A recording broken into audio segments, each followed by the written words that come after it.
Wherever you go, whatever you do, throw a little at it. Omax, Vest and Briefs.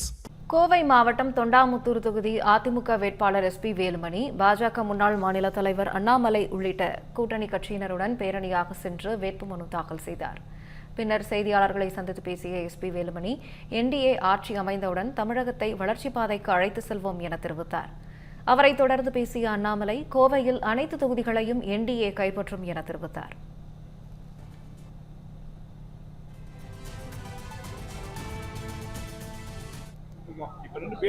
Taluka office கட்டடங்களும் நாங்கள் கொண்டு வந்ததுதான். அதுவே இங்கே முன்னாடி இருக்கக்கூடிய சாலையும் கூட விரிவாக நம்ம தான் பண்ணோம். அதுவே கல்லூரி, அதே போல அதிகமான பாலங்கள், ஃபயர் சர்வீஸ் ஸ்டேஷன் என்று என்னென்ன தேவையோ RD ஆபீஸ், தாலுகா ஆபீஸ், விவசாயிகளுக்காக அதிகமாக செக் டேம் எல்லாமே கொடுத்துருக்குறோம். மீண்டும் மிகப்பெரிய வளர்ச்சியை திமுக செய்யாத திட்டங்களை, விடுபட்ட திட்டங்களை செய்வோம். தொண்டாமுத்தூர் வெற்றி வாய்ப்பு எத்தனை வாக்கு வித்தியாசத்தில் இந்த முறை நம்ம வெற்றி பெற முடியும் நினைக்கிறீங்க? கண்டிப்பா 1 லட்சம் வாக்கு வித்தியாசத்திலே வெற்றி வருவோம்னு சொல்லி போட்டு இன்னைக்கு நான் சொல்ல எல்லாரும் சொல்றாங்க. அந்த மாதிரி வாய்ப்புகள் கண்டிப்பா வரும் நினைக்கிறேன். ஏன்னா அந்த அளவுக்கு நம்ம பண்ணிடுறோம்.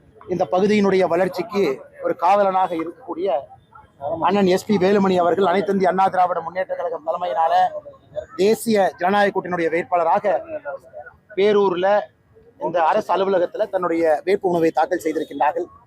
நீங்க பாத்தீங்க எத்தனை ஆயிரம் மக்கள் இங்கே வந்திருந்தார்கள். எல்லோரும் இவருடைய அன்பை பெற்றவர்கள். ஏதோ ஒரு வகையில தொகுதியில அவர் செஞ்ச நல்ல பணியில பயன்பெற்றவர்கள். இந்த கூட்டமே ஒரு சாட்சி. ஒரு மிகப்பெரிய வாக்கு வித்தியாசத்துல நீங்க நண்பர்கள் நீங்க கேட்கும்போது தொண்டர்கள் சொன்னாங்க 1 லட்சம் வாக்கு வித்தியாசம்னு சொன்னாங்க.